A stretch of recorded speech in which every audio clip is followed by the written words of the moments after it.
Welcome to the Commerce Talk podcast. Ritz is here with me from Electrolux, my favorite brand when it comes to kitchen appliances, even in Germany. So we're going to talk about how to sell those products in the Middle East markets. So we're not only talking about Dubai, but all the channels, all the different countries. But before we are getting into too much detail, Ritz, introduce yourself and please introduce Electrolux for the ones that don't know what it is. Okay, thank you very much. Thank you for having me as well. So I'm Ritz. I'm the digital and e-commerce director for Electrolux for Asia Pacific, Middle East and Africa. So Electrolux is a major domestic appliances company. We have an excess of 30 brands, but the key brands that you might know would be Electrolux, AEG, Zanussi and Frigidaire. Those are our major brands. And we sell everything from, ovens built in or freestanding, refrigeration, microwaves, blenders. But our key focus is around washing machines and built-in ovens and appliances. So how long is Electrolux active in this markets here? Oh, goodness. In the Middle East, I'd probably say it's a good 50 odd years. I mean, we've been around for a long time around here. Saudi was a very big market for us with our American brands, Frigidaire, Westinghouse, or all of these kinds of brands. But in terms of us having an office here and actually really actively and participating in the market is probably less than 10 years. When you're now entering like new markets, new channels here in this region, what are your main channels you're looking at? You're looking at brick and mortar channels, wholesale channels, partnering channels, so let's say house building companies that would equip the houses with your technology. So what's your channel perspective? So in terms of channels, I mean, it's a big product, right? It's a product you buy for your house, and therefore people want to touch and feel still, so very much brick and mortar. Because of the Middle East and the way that it's structured, we work a lot with distributors. So we have partners that we execute with. But clearly we want to ensure that we allow people to come and touch and feel the products. It's a product that you're going to use daily, right? So you want to be able to feel the quality. You want to be able to kind of really touch. But in the recent years, probably the last couple of years, I think, if you talk to anyone here, the last couple of years, e-commerce and being online has become a lot more important. And what that's meant is that we've kind of expanded quite heavily on our e-commerce partners. And we've really helped in this market, because we've got expertise that some of our distributors do not have.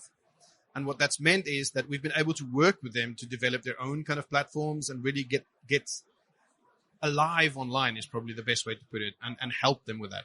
If I want to buy one of your products today, could I buy directly from you, or would I need to go through a retailing partner? So, big question.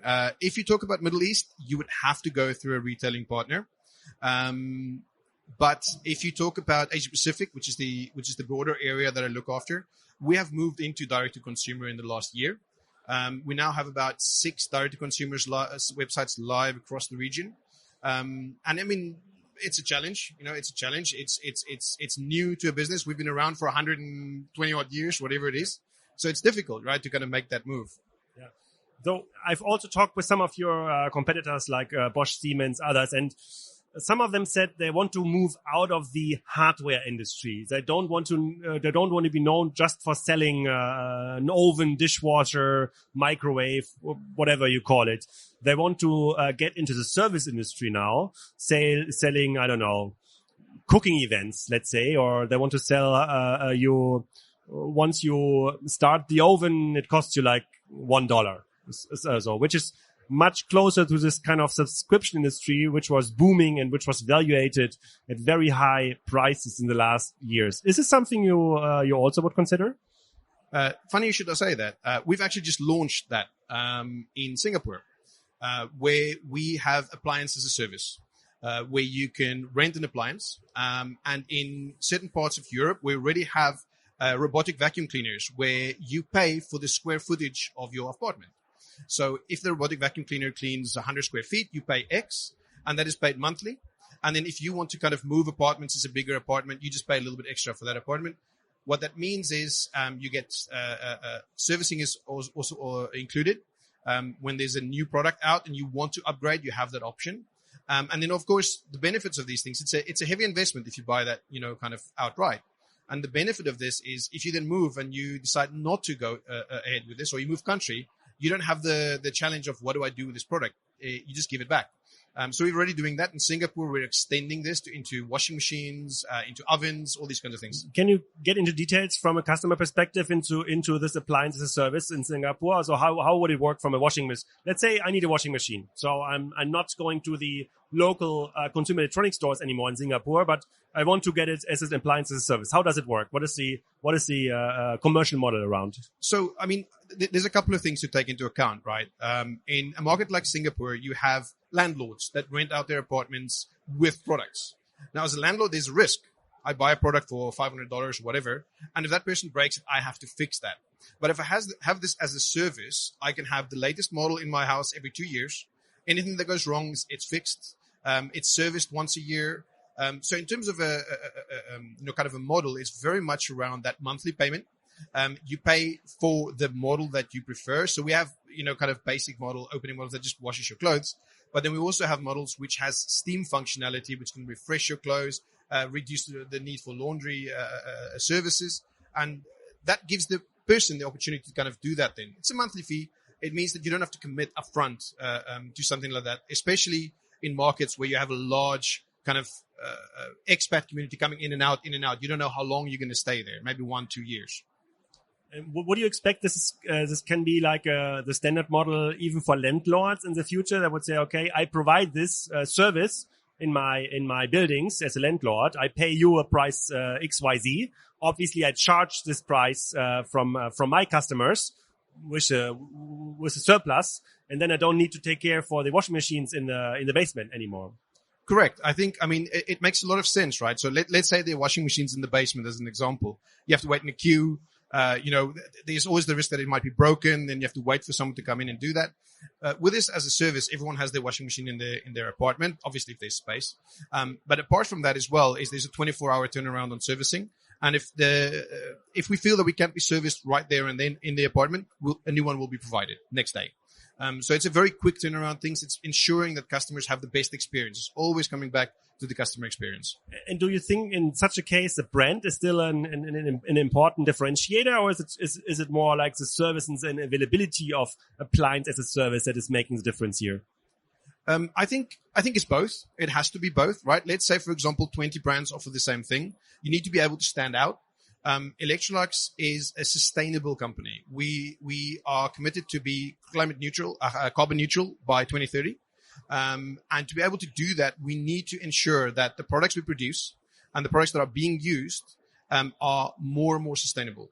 And one way of doing that is by promoting this and encouraging people to be sustainable without effort. I think one of the things that we found is talking about sustainability is one thing. Asking someone to make an effort to be more sustainable is not so. It just doesn't work, especially in Asia Pacific. So what we want to do is we want to move towards a model where we can help people be sustainable without asking them to do an effort. We are now here in Dubai. If I want to buy such a washing machine from Electrolux or let's say AEG, where do I find the best deal? Do I have to go to Amazon, to Noon, to the Mall of Dubai? I think that's an interesting question. Obviously, because it's a distributor market, the best prices will be Carrefour. They're the biggest player, right? But Amazon is also on there.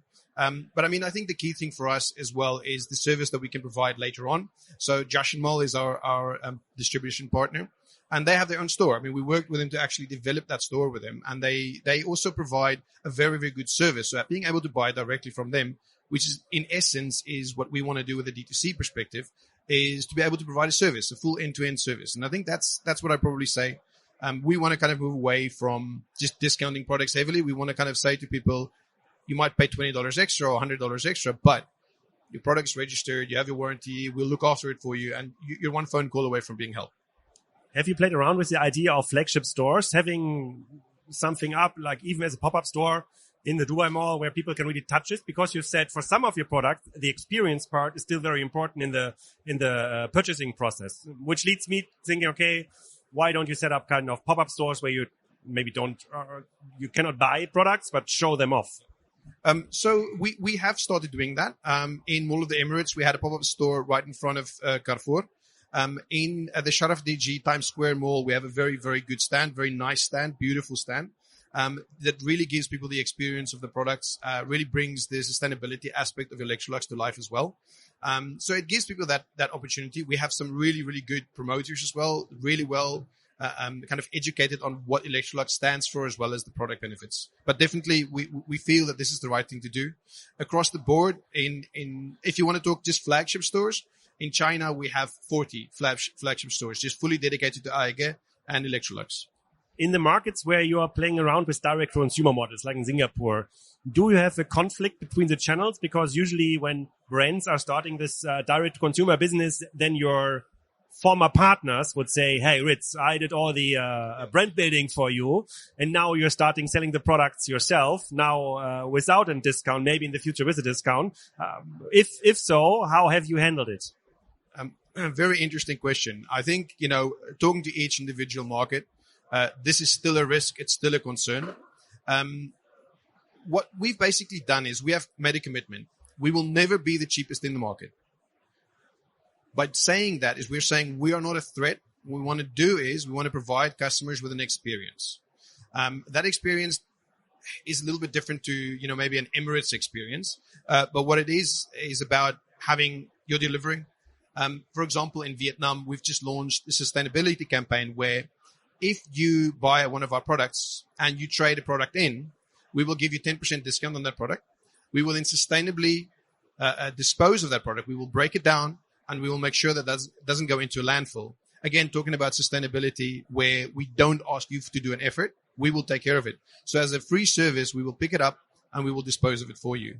Yesterday, one of our guests here at Commerce Talks panel was Danube Home, and they started like from construction material into selling home appliances, and even like they are furnishing your home like end to end. You can buy everything. So that's one way to look at verticalization of a business. You could look the other way around. You could say, okay, if people are choosing their oven, their stove, their washing machine, the dishwasher from you, maybe you can verticalize into the other direction. Maybe you can help them to choose the right kitchen.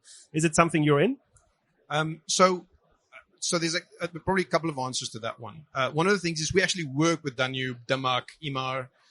So we have partnerships where we go in and let's say, for example, the Address Hotel. They wanted to have high-end equipment. So we went in with an AEG quote for that. And what you want to then do is use that as a selling point. So we want to help Imar to have a selling point of having this beautiful state-of-the-art kitchen. And I think these are the kinds of things we also have to do. I think, if you ask 20 people here, what oven do you have? I think people will have to sit still and think about it. What they remember is that it's beautiful, it's sleek, it's black, it fits in, things like that. So this is the key thing. We're working very hard to make sure that we work with our developer partners to create experience areas. The kitchen has to be an experience area. I need to love being in that kitchen. But similarly, helping people to choose a kitchen when it comes to developers is hard. When it comes to the store, it is something we're trying to explore, but it is a difficult topic, right? Especially in the different markets that we have. For example, in the Middle East, we very much have freestanding products, whereas the built-in products is more in apartments, where villas has freestanding, and even some of the apartments has a lot of freestanding, which is it's a difference. It's more difficult to make that decision. You're not only responsible for this region here, but you have like a broader span, even like into the African market. So, can you share a little bit your experience about the importance of the e-commerce channels versus the standard brick and mortar channels? So, how important is e-commerce here in Dubai versus Egypt, for example? I think it's equally important. I think you have maturity models. So in the UAE, for example, we have a much more mature market. We've gone from a stage maybe 3-4 years ago where everything was cash on delivery. No one wanted to enter their credit card details. And I was speaking to someone last week, and they've got some stats from Visa that said that has changed. It's not 80-20 anymore for cash on delivery. It's much more like 60-40, where people are more and more, and that's 2 years, right? 20% change in 2 years is massive. Where in Egypt and a lot of the other Middle Eastern countries, you still have that cash on delivery need, which is a risk, right? I risk driving somewhere with an oven and the person saying, no, I don't want it. That's probably the biggest risk or difference between the markets. But in terms of importance, I would say it's crucial. in the last 2 years, people have become much more adept at research online. Not being able to go into the stores has forced people to research online. And what you've seen in the last maybe 2 years is because people were stuck at home, what they did was they renovated their kitchens. They changed their ovens. They changed these things where they were cooking all day. And they had money because they weren't going on holidays. So they wanted to kind of really have that experience. And the only way you could do that was doing it through online. That included brand sites, that included e-commerce sites for price comparison, for finding products. I think Amazon released some stats recently that said that, they're the number one search engine for exploring and finding products. You most likely have heard about the buzzword circular economy, where people are trying to use products as long as possible. You're coming from a brand which really stands for quality. And I guess there's like a very vital second-hand market for your products, especially for the bigger appliances. Is this something you want to be involved in? Because right now it's a rather like C2C market. You don't know how the product was used, so the consumer might just sell it. But in the future, that might have a very positive impact on your, let's say, circular economy score. Is it something you've thought about? I don't know if you've been reading my emails or something, but these are the kinds of things we are actually doing and we're looking at. So I just told you about the sustainability model we're launching in Vietnam. So our future plan is to do exactly that. It is about looking into how can we revitalize these old products. It doesn't necessarily mean we want to go and sell these products, right? It doesn't have to be that. We also could look at, donating these products, but we will have to have a middle part. So we will collect these products. We'll go into our service centers, train people, will look at these products, decide if they are still fit for purpose, fix them, tidy it up, and then we will decide, do we sell it on a marketplace or do we end up maybe donating these products to areas that really do need it? You're responsible a bit for market expansion here in this region. So what are your core levers to grow another 100% in the next like 5 to 10 years here? I think the levers is a tricky one, but the key one for me, especially in this part of the world, is that Electrolux, AEG, Zanussi, Frigidaire is massive in other parts of the world. Europe, for example, it's massive. But if you come here, the brand awareness is quite low. So I think one of our major levers is to really develop the brand. And to do that is multi-pronged, right? We need to invest in our brand and really standing out as a brand, which we've done. You might have, you don't live in Dubai, but those that do, if you drive down Sheikh Zayed Road, we've taken up a lot of the billboard space. We've done that on Al Khail Road as well. We're really kind of working on positioning the brand more. We're doing the same thing in Saudi Arabia. We are taking over more stores, really building and putting the brand to the forefront of people's minds. Similarly, in Africa, we've just launched in Kenya. In terms of when I say launched, we've put an office there. We've got people on the ground, really driving the brand, getting out into the retail stores, putting people to educate people on who the brand is, what it stands for, and what kind of premium we can kind of bring to it. And then alongside that is obviously the channels where people are shopping. We need to be available. In the Western countries, especially in Europe, many brands like Electrolux were kind of very careful for the direct-to-consumer business because they couldn't afford the service infrastructure. So not enough people actually to service products, not enough people like to install a washing machine, a dishwasher, take it back. We have some specialized services now like AO.com from UK, but it's kind of an exception in the market. Do you see better verticalized services here for a brand for like Electrolux to use, or are we still in the beginnings here? I would probably say we're still in the beginnings. I think, never mind markets or regions being mature. I think countries have different levels of maturity, even if they're neighbors. And I think, for us, there are some markets that this already happens. Australia being one. The servicing element within Australia is a massive part of what we do. It's a massive part of what the country expects and the service levels that people expect from brands. But here, I think there's still a very big part where, it's my product, I want to sell it. It's less of this, I'll send it back. Where in Europe, even if the product is still working, you'd probably send it back because it's more of a hassle to sell it than it is the benefit to you at the end of the day. But here there's still very much that we've seen. Well, then to my last question. So from an Electrolux headquarter perspective, is the region here, is it kind of a very forward-looking modern region where they can test out new services like you've just explained, appliances service in Singapore, or where other regions like Germany or France can learn from, or is it the other way around? I would probably say, I think I think as with anything, right? If you're very well established, you're also very well established in your ways. So changing those ways are more difficult. Whereas where we're coming from is we're a brand that is trying to make up for that brand gap. And we need to find innovative ways of doing that in this area. So there's a reason we are within APAC and MEA, right? That collection, because normally you'd have EMEA, Europe, and Middle East Africa. But what we've looked at is this is a development area. This is an area where we can grow. And it's also an area we can test and learn.